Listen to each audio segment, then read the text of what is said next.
How to find the divine in absolutely everything. Imagine if everything in your life, your phone, your coffee, your paycheck, even your struggles, was secretly pointing to something much greater. Today we're exploring exactly that. A simple spiritual perspective that can completely change how you experience the world. We're going to explore a spiritual framework that addresses some of life's biggest questions. What's the purpose of everything we see? How should we view our possessions, our achievements, even ourselves? And most importantly, how can this understanding bring us peace? So stick around, because this might just change everything. The two aspects of everything. Let's start with a simple but powerful idea. Everything in this universe has two aspects. Think about it like this. When you look at a beautiful piece of art, you can focus on the canvas, the paint, the frame. Or you can look beyond that and see the artist's vision, their skill, their intention. Both aspects exist simultaneously. According to this spiritual perspective, everything in creation functions in the same way. One aspect points to the thing itself, its material properties and physical causes, while the other aspect points to the Creator behind it all. Here's the key. We should focus on that second aspect. Every blessing, every bounty, every good thing we experience should be seen as a divine gift. The means through which these blessings come, whether it's hard work, circumstance, or other people, these are like mirrors reflecting divine power and generosity.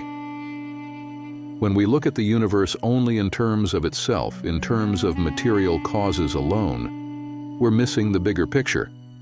We're looking at the painting and forgetting the painter. The power of intention and perspective. Now here's where this gets really interesting and practical. When aligned with faith, our intention and viewpoint allow the true transformation of our actions to take place. Think of it like alchemy, where ancient practitioners tried to turn base metals into gold. Except this alchemy is real, and it's spiritual. A good intention can transform an ordinary act into an act of worship. Going to work to provide for our family? With the right intention, that's worship. Studying to gain knowledge? That's worship. Even eating and sleeping, when done with awareness and the right intention, become acts of devotion. The same applies to how we view knowledge and science. If we study the universe only in terms of material causes, just atoms and molecules, chance and necessity, our knowledge can actually lead us away from the ultimate truth. But if we view scientific discoveries as revelations of divine wisdom, as windows into the Creator's artistry, then science becomes a pathway to knowing the all-merciful more deeply. Understanding ourselves. Let's get personal for a moment. Who are you? Do you own yourself? This perspective suggests something humbling. In reality, we don't ultimately own ourselves. We didn't create our own souls. We don't keep our own hearts beating. The true owner of everything, including you and me, is the one who brought all of creation into being. We imagine that we own ourselves for a reason. It's through our own limitations that we can understand the infinite. Through our weakness, we understand divine power. Through our need, we understand divine self-sufficiency. Think of it like this. When the sun rises, the stars disappear. Not because they stop existing, but because something greater outshines them. In the same way, when we truly recognize the divine, our ego, our sense of self-ownership, fades into proper perspective. And let's talk about death for a moment. This body, made of flesh and blood, will inevitably decompose and return to the earth. This worldly life, however long it feels in the moment, is nothing more than a fleeting passage, a temporary inn, not a permanent home. How then can we possibly erect the grand palace of our existence, the entire edifice of meaning, purpose, and hope, on something so fragile, so transient? The honest answer is, we cannot. Not sustainably, not without constant anxiety, not without the gnawing shadow of existential dread. Every empire built exclusively on the foundation of this world collapses the moment the doctor says, "There is nothing more we can do," or when the stock market crashes, or when the people we love breathe their last. The moment death knocks, the whole structure trembles and falls, because it was never designed to withstand eternity. But here is the liberating truth that rescues us from despair. This life was never meant to be the whole story. We were not created solely for these few decades between the cradle and the grave. The human being is a candidate for something infinitely greater, an eternal happiness, an everlasting life in the hereafter, where there is no death, no decay, no loss, and no grief. When we come to see this world as the farmland of the hereafter, as a place of sowing rather than harvesting, everything changes. The palace of true meaning is not built here with bricks that crumble. It is built in paradise, stone by stone, through faith, sincere intention, and righteous action in this temporary world. Death, then, is not the end that demolishes our palace. It is the door through which we finally enter it. The pleasures, achievements, and relationships of this world are real, yet they are mere reflections, foretastes, and signs pointing to their perfect, eternal counterparts in the divine presence.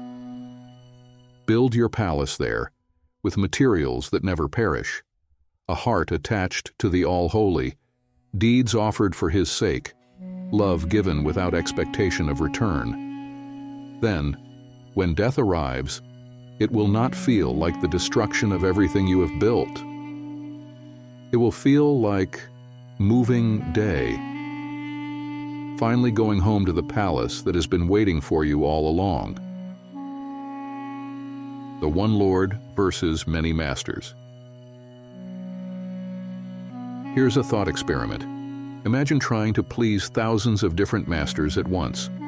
Your job demands one thing, society demands another. Your desires pull you in a third direction. Your fears push you away from all of them. This is the state of someone who doesn't recognize the one Lord. They become enslaved to everything. They need validation from everyone, security from everywhere, meaning from every source. It's exhausting. It's hellish, actually. Human nature is comprehensive. We connect with everything. We're affected by everything. If we don't submit to one Lord, we end up serving countless conflicting masters. When we submit to the all-sufficient, we become free from the tyranny of the many.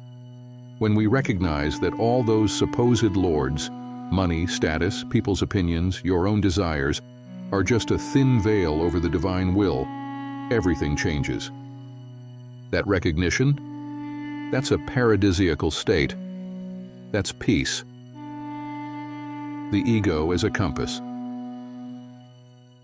Let's leave you with one final thought about the ego, that sense of I that we all carry.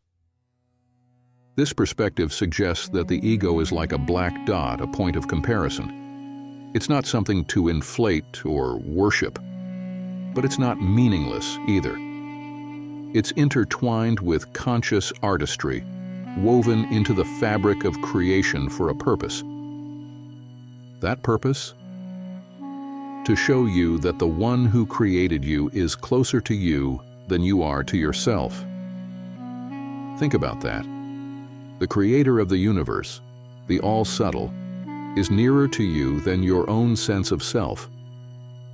So, what does all this mean for you today? Maybe it means looking at your blessings and saying, thank you to the all-bestower, not just enjoying the gift.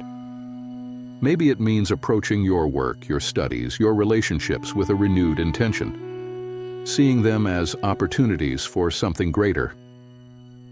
Maybe it means releasing yourself from the burden of serving 1,000 masters and finding peace in recognizing the all-reliable. So today, try this. Look at one ordinary thing, a meal, a conversation, a breath, and whisper, "This is from you." See what happens. We'd love to hear your thoughts on this. How do you find meaning in everyday life? What helps you see beyond the material? Drop a comment below. Let's have a real conversation about this. If this perspective resonated with you, give this video a like and subscribe for more content exploring life's deepest questions. Until next time, take care, and remember, everything points to something greater if you know how to look.